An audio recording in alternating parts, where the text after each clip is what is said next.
Bonjour. À l'émission L'Orientec présente, je reçois aujourd'hui Lauriève Berger. Bonjour. Salut. Aujourd'hui, tu viens nous présenter L'Orientec, Oui. qui est un organisme en employabilité. Oui. Ça fait combien de temps que ça existe? Ça fait 20 ans, un petit peu plus de 20 ans maintenant. Quand l'Orientec a commencé, c'était vraiment une équipe de 4 personnes. C'est parti vraiment comme ça, un peu sur le fly, je dirais. Puis, tu sais, ils faisaient tout à la main. Donc, ils prenaient des catalogues, ils découpaient dedans pour faire les visuels. Et au fur et à mesure, l'équipe, elle a vraiment grandi. Puis maintenant, on est rendu un peu plus d'une trentaine d'employés dans l'organisme. Ça a vraiment évolué. Oui, oui, vraiment. Et c'est quoi la mission de l'Orientec? En fait, la mission, c'est vraiment d'accompagner et de soutenir la population dans la recherche d'un emploi durable, les employeurs selon leurs besoins en matière de main-d'œuvre, les nouveaux arrivants dans leurs inclusions sociales. Ça permet ainsi l'amélioration de leurs conditions socio-économiques et professionnelles. Nos services sont vraiment... on offre nos services, en fait, dans la MRC Pierre de Sorel et une partie aussi de la MRC de Marguerite-Duville. Donc, on couvre Contrecœur, Verchères et Calixa-la-Vallée. Ah, c'est bon à savoir parce que j'étais certaine que c'était juste Sorel-Tracy. Oui, non, on a un petit peu du territoire de la MRC Marguerite-Duville. Puis on essaie de plus en plus d'être là-bas. On a un locaux justement à Contrecœur pour accompagner les gens de Contrecœur et de Calixa, Verchères, pour pas nécessairement qu'il y ait à se déplacer dans la région de Sorel. Ah, OK, c'est bon à savoir. Oui. Et qu'est-ce que vous offrez aussi comme service, comme volet? Oui, nous, on a 3 types de volets à l'Orientec. On a vraiment le volet au niveau employabilité. On a le service aux entreprises, puis on a le service Accès Région, qui est tous les services pour les personnes issues de l'immigration. Est-ce que tu peux m'expliquer les volets? Oui, bien oui. En fait, le niveau employabilité, nous, on dessert plusieurs types de clientèle. Premièrement, on dessert les hommes et les femmes de 35 ans et plus. Nous, on les appelle la clientèle multi, fait que c'est vraiment, je dirais, comme monsieur et madame, tout le monde qui désire soit faire leur CV, l'aide de présentation, qui sont à la recherche d'un emploi, qui désirent être accompagnés vraiment dans leur démarche. C'est sûr et certain que nous, nos clients ne doivent pas être à l'emploi actuellement. Donc, ça, c'est vraiment important pour qu'on puisse les accompagner. Donc, ils peuvent venir faire des simulations d'entrevue. Ils peuvent aussi suivre des ateliers sur, par exemple, attitude en emploi, attitude en entrevue. C'est quoi leur type de... Il y a vraiment plusieurs sortes d'ateliers, en fait, qui peuvent suivre. On les accompagne, c'est ça, on peut soit modifier leur CV s'ils en ont déjà un. On peut en faire un mettre à jour. Oui, c'est ça, c'est ça. Fait qu'on les accompagne aussi dans l'envoi de candidatures parce que pour certaines personnes, c'est vraiment évident envoyer des candidatures par courriel ou quoi que ce soit, mais pour certaines personnes, pas du tout. Donc, nous, on les accompagne aussi là-dedans. Ensuite de ça, on a la clientèle de 50 ans et plus. Eux autres, on peut les accompagner soit par démarche individuelle ou par démarche en groupe. On a vraiment une démarche de groupe qui s'appelle ICTE ou B50. C'est une démarche de 18 semaines et ils viennent nous voir pendant 6 semaines à temps plein où est-ce qu'on les accompagne vraiment au niveau de l'employabilité, de l'orientation. On leur fait leur CV, lettre de présentation. Ils suivent vraiment plein d'ateliers. Pour être sûr qu'à la fin du 18 semaines, ils soient vraiment confiants de retourner soit sur le marché du travail ou soit à l'école. Est-ce que je comprends? Est-ce qu'ils peuvent choisir, s'ils ne veulent pas en groupe, est-ce qu'ils peuvent choisir individuel? Oui, bien en fait, si c'est une démarche individuelle, on va vraiment les mettre comme plus une clientèle, mettons, d'hommes ou de femmes de 35 ans et plus. Fait que oui, ils peuvent choisir parce qu'il y a des gens qui ne sont pas nécessairement à l'aise d'avoir des démarches de groupe. Ça peut être très challengeant pour certaines personnes aussi. Fait que, tu sais, on ne les force pas, là. C'est sûr et certain qu'une démarche de groupe, on apprend beaucoup. On crée des liens. Fait que ça peut être vraiment très bénéfique pour la personne, mais tu sais, si la personne ne veut pas puis qu'elle allait mieux avoir une démarche individuelle, on y va avec son besoin puis on l'accompagne là-dedans. Mais sinon, là, c'est la démarche de groupe. Moi, je suis intervenante dans le groupe, justement, puis je les vois 1 à 2 fois par semaine. C'est vraiment le fun. On apprend, autant que nous, on peut leur apprendre quelque chose, qu'eux, ils nous apprennent des choses. Là, les personnes expérimentées, là, ils ont tellement à nous apprendre que c'est vraiment intéressant. Ensuite de ça, on a la clientèle, une clientèle de femmes âgées de 18 ans et plus qui cherchent plus un métier à prédominance masculine. Donc ça, c'est aussi une démarche de groupe.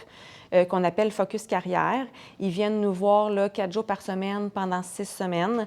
On les accompagne aussi là, dans plusieurs ateliers, des visites d'entreprises. On va vraiment essayer de cibler des entreprises là, où est-ce qu'ils ont des métiers plus majoritairement masculins pour leur faire voir un peu c'est quoi la réalité de ça.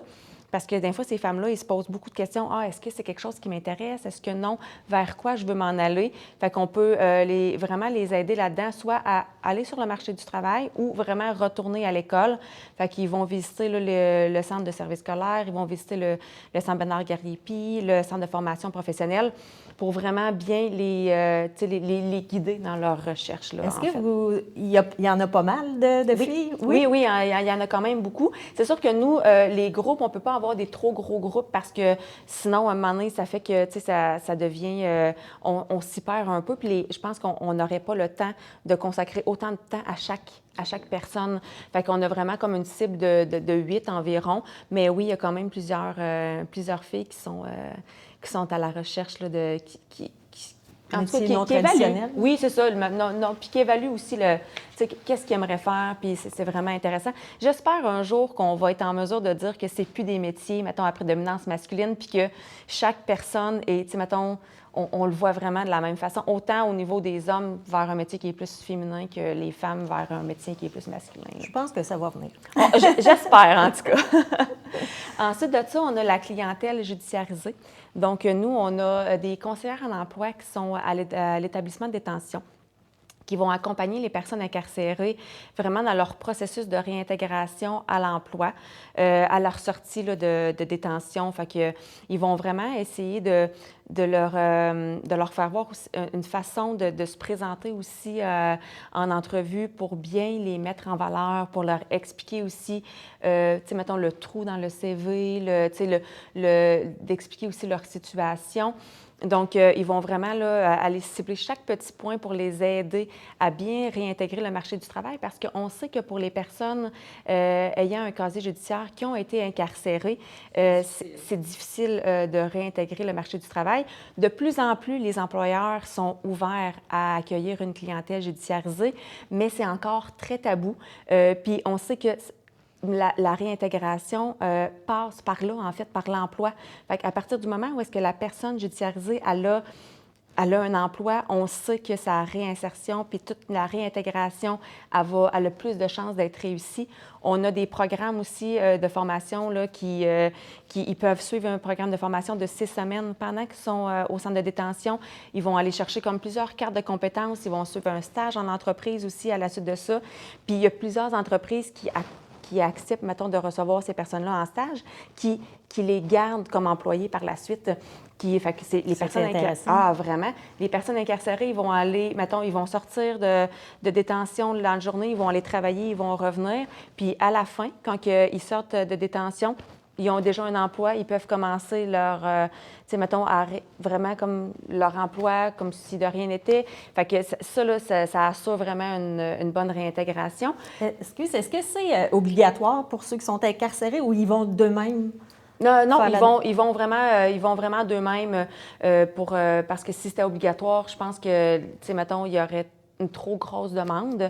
Fait que c'est vraiment là, à leur demande à eux. Puis, tu sais, pendant qu'ils sont aussi en détention, ils peuvent suivre des petites formations ici et là pour être en mesure, après ça, là, d'aller chercher un emploi qui leur convienne. Là.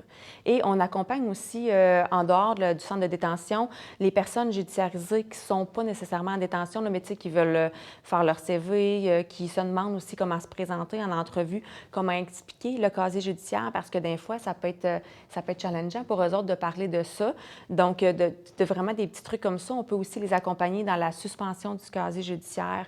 Fait que ça peut être vraiment facilitant et aidant pour eux autres. Parce que c'est des formulaires à remplir. Oui, des formulaires. Puis ça peut être paraître un processus qui est super ardu, qui est très long, mais bien accompagné là, par nos conseillères, là, ça peut être vraiment bien. Là.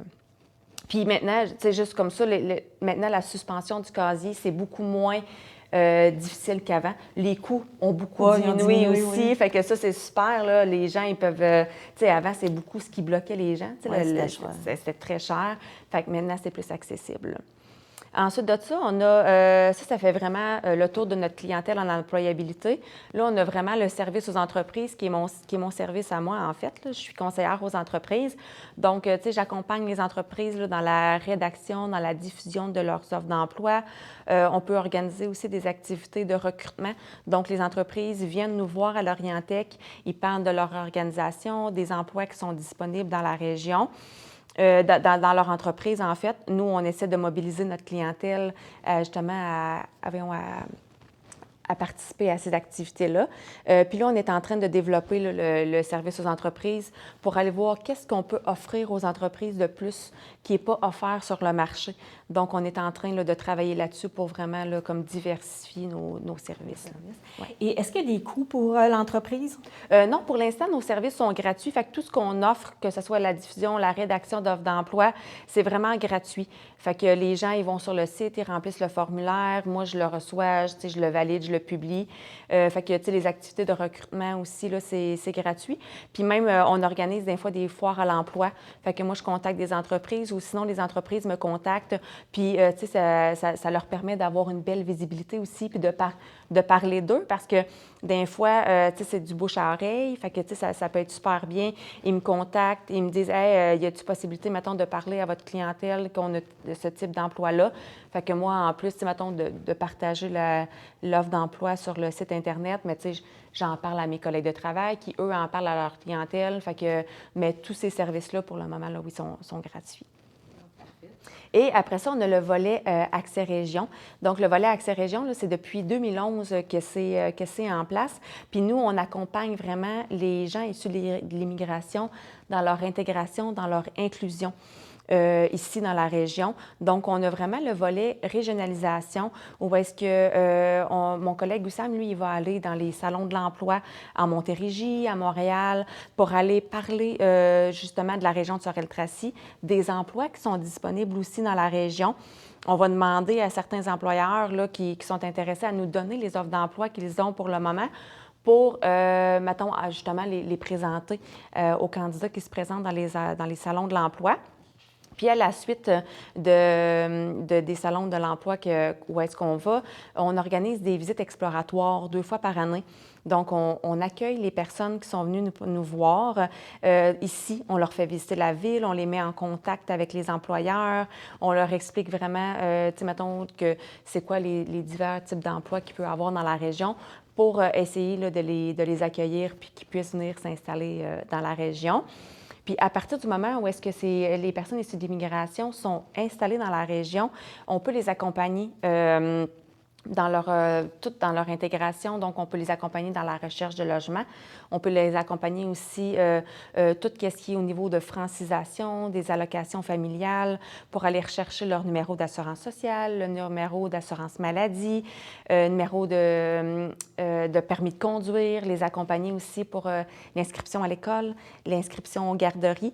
Fait qu'on les accompagne vraiment là-dedans. Oui, pour ça peut être compliqué pour eux, là, sinon. Totalement, totalement. Puis, tu sais, c'est déjà pas évident de trouver une garderie, de se trouver un logement ici en 2024 pour les personnes de la société d'accueil. Fait que c'est doublement compliqué pour les personnes immigrantes. Fait qu'on les accompagne. On les accompagne là-dedans. Ensuite de ça, on a vraiment aussi le volet où est-ce qu'on organise plusieurs activités là, au niveau de tout au courant de l'année pour vraiment inclure les personnes immigrantes avec la société d'accueil. Donc, on organise des clubs de lecture, des clubs de discussion. On a un tournoi de soccer au mois de juillet où est-ce que vraiment, là, on veut que nos équipes de soccer soient moitié personnes immigrantes, moitié personnes de société d'accueil pour faire vraiment un beau tournoi. Ça a été vraiment un franc succès l'année dernière, là, vraiment, oui. On a aussi une journée d'accueil où est-ce qu'il y a, tu sais, mettons, il y a les enfants et tout, il y a des jeux gonflables. Fait que on essaie vraiment, là, tout au courant de l'année de présenter puis de faire des activités pour qu'ils puissent développer une belle relation aussi. Puis on essaie aussi de parler beaucoup de leur, mettons, de leur situation. Fait que, mettons, pour le mois des Noirs en février, on a fait une présentation au cinéma, Le Chien Blanc, si je ne me trompe pas, où est-ce que, mettons, les personnes issues de l'immigration, ils venaient, les personnes de la société d'accueil pour voir ce film-là. Puis après ça peut créer aussi des belles discussions sur ça parce que ça reste que, on pourrait rentrer puis on pourrait en parler longtemps, mais la communication interculturelle, c'est vraiment quelque chose qui est super importante. Fait que le fait de les mettre ensemble puis de discuter aussi de nos cultures, de leur culture à eux, c'est vraiment Ça fait des belles discussions. Oui, vraiment. Ensuite de ça, on a le projet Ici Femmes. Donc, on accompagne là, les femmes issues de l'immigration âgées de 14 ans et plus qui peuvent être victimes de violences, soit sexuelles, conjugales, familiales, psychologiques. On les accompagne vraiment, là, on les sensibilise aussi que nous, ici, au Québec, au Canada, là, c'est pas toléré. Donc, on veut les accompagner pour s'assurer qu'ils ne subissent pas ce type de violence-là. Et s'ils en subissent, de leur présenter c'est quoi les ressources disponibles pour elles, ces femmes-là. Donc, on a ma collègue, là, Marie-Evangeline, qui travaille avec elles pour qu'elles puissent s'en sortir ou leur faire voir des fois, tout ce côté-là. Est-ce que ces personnes-là se confient? Beaucoup, oui. Puis des fois, c'est pas évident parce qu'ils ne parlent pas toujours le français. Fait que, tu sais, déjà que c'est difficile mettons, de le vivre en contexte qu'on parle français. Donc, les personnes immigrantes qui ne parlent pas français, ils sont très isolés. Fait qu'on essaie de les sortir aussi de l'isolement. Il y a des groupes de discussion qui sont organisés aussi pour que ces femmes-là puissent se rencontrer, puissent discuter ensemble aussi pour se créer un réseau, parce que pour se faire des amis. Fait que plus que les gens vont être sensibilisés, moins qu'ils vont être isolés, mais plus qu'ils ont de chances de s'en sortir aussi. Fait que oui, ils se confient beaucoup, là, puis, tu sais, Accès Région travaille très fort, justement, là, pour les accompagner puis les aider là-dedans. Ensuite de ça, on a le volet Ici Santé. Donc, on accompagne les gens issus de l'immigration, vraiment tout ce qui est niveau santé. Fait que si, par exemple, parce que, tu sais, notre système de santé est complètement différent des autres cultures. Donc, tu sais, mettons, dans les autres pays, des fois, avoir un rendez-vous chez le médecin, ça prend 5 minutes, là. Ça coûte 20 $, puis ils ont les médecins ils sont là, sont assis sur le bord de la rue, puis ils attendent. Pas le cas ici. Non, c'est ça. Fait qu'eux, ils arrivent. C'est vraiment le plus gros déstabilisant des personnes issues de l'immigration, vraiment le volet là, santé, qu'eux, ils arrivent ici puis qu'ils n'ont pas accès direct à un médecin. C'est vraiment déstabilisant pour eux. Fait que nous, on peut vraiment les accompagner là-dedans.